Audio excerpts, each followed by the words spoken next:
For example 5, we're just going to solve polynomial equations. So if you get something like what you have up here, um, basically there's several ways that you're going to be able to do this, but you have to use like the way that a particular equation is going to work for. So like it's not going to be the same for every single one.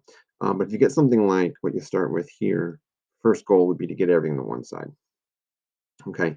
Um, and then it's always easier to work with the leading coefficient being positive. So like if you subtract everything to the left and you had negative x cubed, you could just divide by -1 to get everything positive. In this case, everything turned positive, but at least you want the first term to be positive.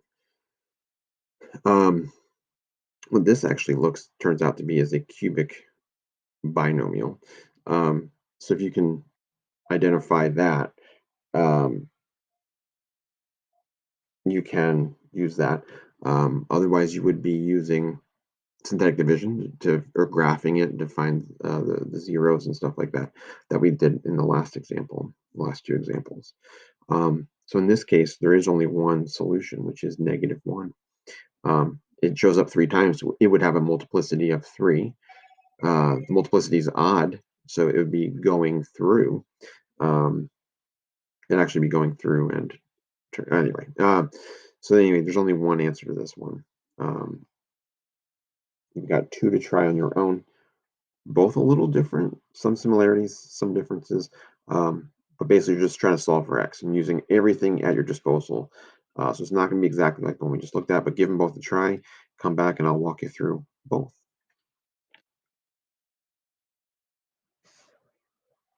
All right, so let's look at part A. I did that in purple. Brought everything to one side. What actually ended up happening is this is not even a cubic function because the cubic terms cancel out. What you end up with is 5x squared plus 5x minus 30. So I have a quadratic to solve. First thing I notice is that GCF of 5. Take that out. And then you just factor that trinomial into x plus 3 and x minus 2. So your solutions are -3 or -3 or 2. So that's, again, the purple answer there. I did part B in orange. Brought everything to one side. The first thing I notice is there's a GCF of x. So I take that out. And I'm left with x cubed plus x squared plus 2x plus 2. With that, I graphed it. And what I saw was it's crossing at -1. So it's got an x 0 of -1.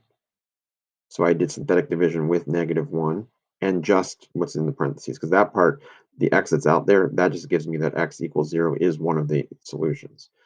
When I did synthetic division, the first thing I noticed is got 0 for the remainder, which is good. That means x equals -1 is one of the solutions. So now I've got 2 solutions, but I know I'm trying to get 4. So what I have left here is the x squared plus 2. Set that equal to 0. Um, subtract 2, take a square root, and you get x is equal to plus or minus I root 2. So now you've got the 4 solutions: 0, -1, plus or minus I root 2. All right, so let me know if you have any other questions. We're going to save example 6 and the exit ticket for our half day tomorrow. Yeah, so let me know if you have any questions on any of the examples that we did in class today.